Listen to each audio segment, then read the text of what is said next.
Oh God, I remember one of his hit songs was "Daddy, Don't You Walk So Fast," but I can't think of a lot of his big major hits.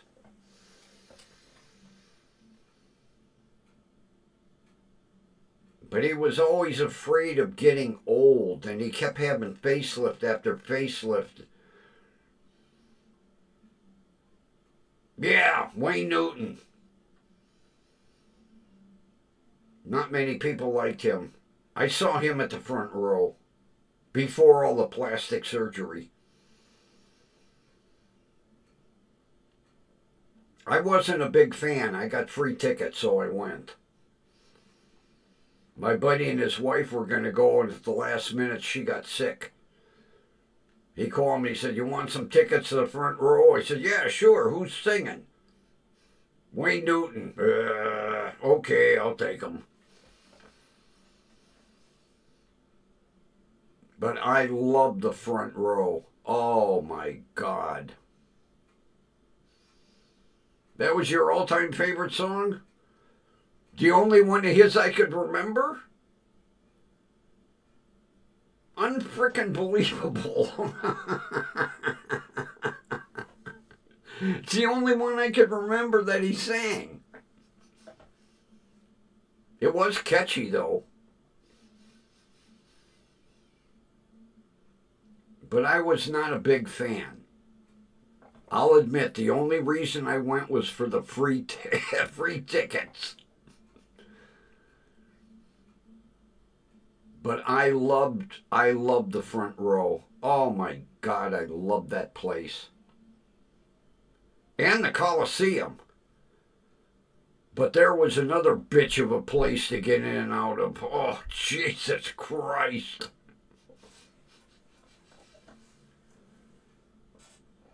I used to go out there, take my son when they had Stars on Ice.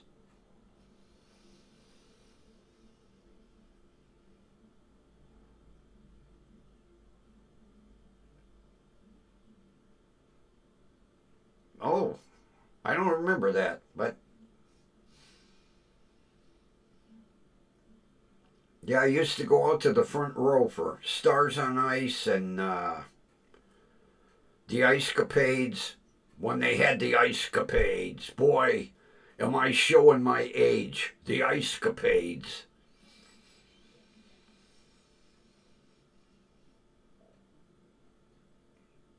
They built that big ass place and then tore it down. Nick Mileti's dream, the Coliseum. I met Nick Mileti because my brother in law's wife was his secretary. He was a pretty decent guy. But the old Coliseum.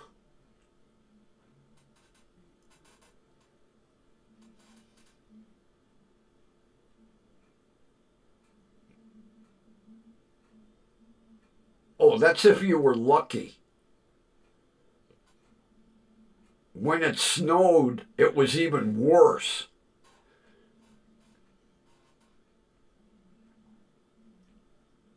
But see, the city of Richfield would not widen that road. They would not widen that road. And you got this big ass place, and it's one lane in and one lane out. And it was in the middle of nowhere. Took you forever to get to the freeway. But I'll tell you what, they would fill that place.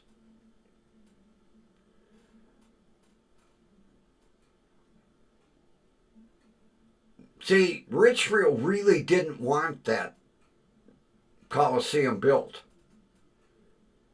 He owned the property for years. And he fought with the city of Richfield for probably 5 years to get a permit to build that building. And then he said, well, we're going to have to widen the road. And Richfield was like, fuck no, we're not widening that road. No, we don't even want that building out there. And then they tore it down.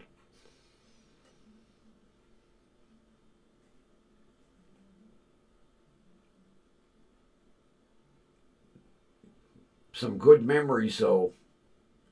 The Coliseum in the front row.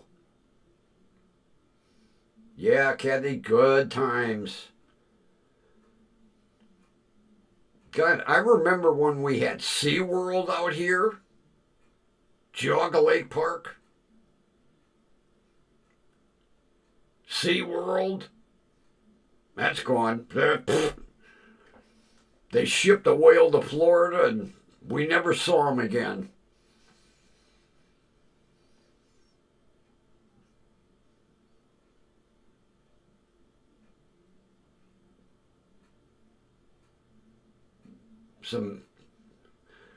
Some good times. Speaking of good times, time to call an end to the good times tonight. Play a little music.